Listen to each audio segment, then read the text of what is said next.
Anti vehicle lifting cell ने औरंगी और बल्दिया से 4 मोटरसाइकिल लिफ्टर्स पकड़ लिए हैं। 3 पंचशुदा समेत 8 मोटरसाइकिलें बरामद हुई।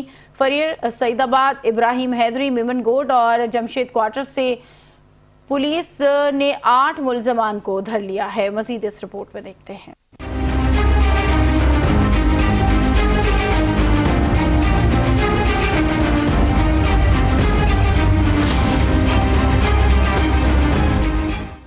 एंटी व्हीकल लिफ्टिंग सेल ने औरंगी टाउन से 2 मुल्जिमान ज़ीशान बरकी और सनव रहमान को गिरफ्तार कर लिया। मुल्जिमान का तीसरा साथी मौके से फरार हो गया। AVLC हुक्काम के मुताबिक गिरफ्तार मुल्जिमान से 1 मसरूका और 3 पंचशुदा मोटरसाइकिलें और टेम्परिंग के आलात बरामद हुए, जबकि बल्दिया से भी 2 मुल्जिमान साहिल मसीह और अब्दुल्ला को गिरफ्तार करके 4 चोरीशुदा मोटरसाइकिलें बरामद की गयी। दूसरी तरफ इब्राहिम हैदरी पुलिस ने खातून से मुबैना ज्यादती के इल्जाम में 3 मुल्जिमान आदिल, शिराज और यासिर को गिरफ्तार कर लिया, जबकि इनके दीगर 2 साथी मौके से फरार हो गए। मुल्जिमान ने मुबैना ज्यादती के बाद खातून से तलाई बालियां भी छीनी थी। पुलिस ने शहर के मुख्तलिफ इलाकों से 5 मुल्जिमान को गिरफ्तार करके असलहा, मोबाइल फोन, गुटखा मावा, मोटरसाइकिल और मंशियात बरामद कर ली।